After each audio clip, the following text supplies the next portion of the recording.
വിമാനാപകടം നടന്ന അഹമ്മദാബാദിലെ ദുരന്ത പ്രദേശത്ത് ബോയിംഗ് കമ്പനി അധികൃതരുടെ പരിശോധന. എയർക്രാഫ്റ്റ് ആക്സിഡന്റ് ഇൻവെസ്റ്റിഗേഷൻ ബ്യൂറോ ഉദ്യോഗസ്ഥരും അപകട സ്ഥലം പരിശോധിച്ചു. ആഭ്യന്തര വകുപ്പ് സെക്രട്ടറിയുടെ നേതൃത്വത്തിൽ അന്വേഷണ സമിതി യോഗം ഡൽഹിയിൽ പുരോഗമിക്കുകയാണ്.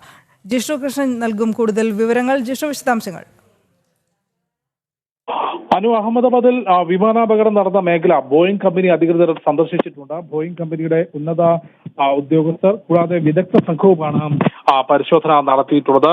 അമേരിക്കൻ കമ്പനിയായിട്ടുള്ള ബോയിങ്ങിന്റെ ഡ്രീം ലൈനർ വിമാനമായിരുന്നു അഹമ്മദാബാദിൽ തകർന്നു വീണിട്ടുള്ളത്. മേഖല സന്ദർശിച്ച് വിശദാംശങ്ങൾ വിലയിരുത്തും എന്നുള്ളത് നേരത്തെ കമ്പനി അറിയിച്ചിരുന്നു. ഒപ്പം എയർക്രാഫ്റ്റ് ആക്സിഡന്റ് ഇൻവെസ്റ്റിഗേഷൻ ബ്യൂറോ ഉദ്യോഗസ്ഥർ വീണ്ടും സംഭവസ്ഥലം വിശദമായി പരിശോധിച്ചിട്ടുണ്ട്. കഴിഞ്ഞ ദിവസങ്ങളിലെ പരിശോധനയിൽ കണ്ടെത്തിയിട്ടുള്ള കോക്പിറ്റ് വോയിസ് റെക്കോർഡർ ഉൾപ്പെടെ ശാസ്ത്രീയ പരിശോധനയ്ക്ക് വിധേയമായിക്കൊണ്ട് അതിന്റെ വിശദാംശങ്ങൾ, വിവരങ്ങൾ ശേഖരിക്കാനുള്ള നടപടികൾ പുരോഗമിക്കുകയാണ്. അത് കാലതാമസം എടുക്കുന്ന നടപടിയാണെങ്കിൽ പോലും പരമാവധി വേഗത്തിൽ അത്തരത്തിലുള്ള ശാസ്ത്രീയ പരിശോധന പൂർത്തിയാക്കാനുള്ള നടപടികളാണ് പുരോഗമിക്കുന്നത്. അത്തരത്തിൽ വിവിധ തലത്തിൽ എന്തുകൊണ്ടാണ് ഈ അപകടം നടന്നിട്ടുള്ളത്, എന്തുകൊണ്ടാണ് ബോയിങ് ഡ്രീം ലൈനർ വിമാനം തകർന്നു വീണത്, അപകട കാരണം എന്താണ് എന്ന ചോദ്യത്തിന് ഉത്തരം കിട്ടുന്നതിന് വിവിധ തലത്തിലുള്ള അന്വേഷണവും പരിശോധനയുമാണ് പുരോഗമിക്കുന്നത്. ഒപ്പം അപകടം നടന്ന സ്ഥലത്ത് ദേശീയ ദുരന്ത നിവാരണ സേനയുടെ നേതൃത്വത്തിൽ വിമാനത്തിന്റെ അവശിഷ്ടങ്ങളും ഒപ്പം കെട്ടിടത്തിന്റെ അവശിഷ്ടങ്ങളും നീക്കുന്ന നടപടി തുടരുന്നു. ആശുപത്രിയിൽ DNA പരിശോധന പൂർത്തിയാക്കിയിട്ടുള്ള മൃതദേഹങ്ങൾ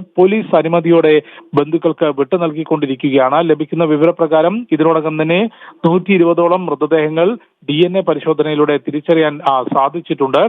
DNA പരിശോധനാ ഫലം ലഭിക്കുകയും പോസ്റ്റ്മോർട്ടം ഉൾപ്പെടെയുള്ള ആശുപത്രി നടപടികൾ പൂർത്തിയാക്കി പോലീസിന്റെ അനുമതിയോടെയാണ് മൃതദേഹങ്ങൾ ബന്ധുക്കൾക്ക് വിട്ടു നൽകുന്നത്. അതിനിടയിലാണ് വിമാനാപകടം നടന്നിട്ടുള്ള മേഖല ബോയിംഗ് കമ്പനി അധികൃതരും ഒപ്പം എയർക്രാഫ്റ്റ് ആക്സിഡന്റ് ഇൻവെസ്റ്റിഗേഷൻ ബ്യൂറോ ഉദ്യോഗസ്ഥരും പരിശോധിച്ചത്.